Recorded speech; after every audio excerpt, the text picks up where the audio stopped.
Hey guys, I'm Eddie Hall, the world's strongest man 2017 and the world record holder in the deadlift. And I'm here today to give you my top 3 tips in the deadlift.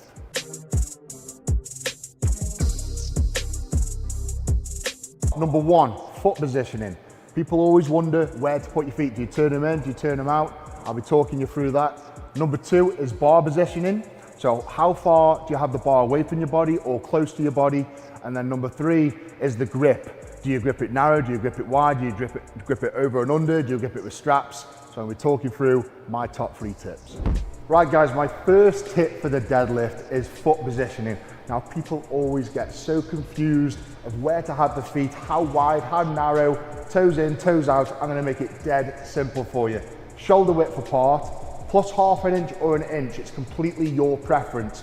Personally, I always go shoulder width plus an inch, so just a little bit wider. So that ball socket in your shoulder joint, draw a line down, plus an inch out. That's where you want the middle of your heel to be.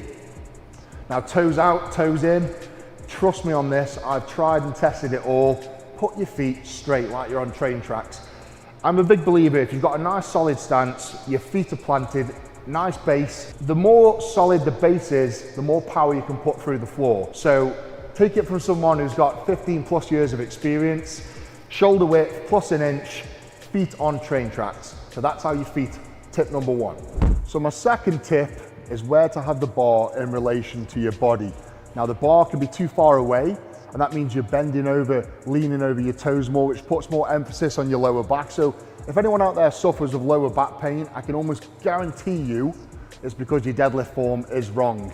Now that can work both ways as well. If the deadlift bar is too close to your body, then it puts you off that A to B line. Now that's a very important point. A deadlift is getting a weight from A to B. You don't want to come off that line whatsoever. And I'll draw a little diagram so you understand it. So if this is our foot, I know that's like a brilliant example of a foot, but that is a foot. And the deadlift bar should finish, start in A and it finishes in B. So it should go in a dead straight line. That's how a deadlift should be.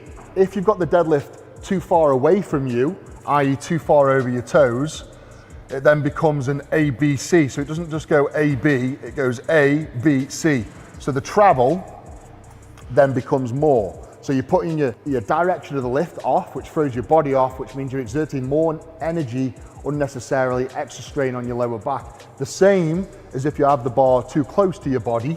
So if you have it too close to your shin, you've then got to pull it away from you. And then again, it's not an A to B movement, it's an A, B, C.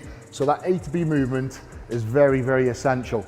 Now, for me, I always think that starting point is in the middle of your foot. And I'm not talking toe to shin, I'm talking toe to heel. So that A movement, that's where the bar starts. That should be bang in the middle of your foot. Usually, just the cuss of where you tie your shoelaces is where the bar should be. And that will stop you, throwing you off, making you lean forward too much, hurting your back, and vice versa, keeping it too close to your body and then pulling it away from you. So that A to B movement is super, super important to keep that good form. Tip number 3, again, something that seems so simple, how to grip the deadlift bar. There's so many mysteries and people's opinions and people have got the expertise on this. And again, take it from someone with a lot of years experience. How to grip a deadlift bar, nice and simple. Shoulder width plus an inch, pretty much just on the outside of your legs. So you want to grip the bar, whatever your stance is, you want it so your thumb is just scraping your shins on the up. So you don't want it here, because if you're deadlifting too narrow, you're going to be dragging your hands all up your body, creating lots of unnecessary tension. And then look how bunched up my arms are. You know, I've got all this tension in my armpits, I can't bring my shoulders back, so I'm making it really hard for myself. If we just go a little bit wider, so the thumb is just touching the shin, we're then able to bring the bar up without any resistance, and look how nice and easy my shoulders fall into place. I'm not bunched up, I can bring my shoulders back, get that lockout and get the down signal from the referee first and foremost, which is the most important thing of a deadlift. Right guys, there is my top 3 tips. I hope you've all learned something and you can take this away and put it into your exercises. Good luck with your fitness goals and good luck with your deadlifting. Big love, the beast. Take care.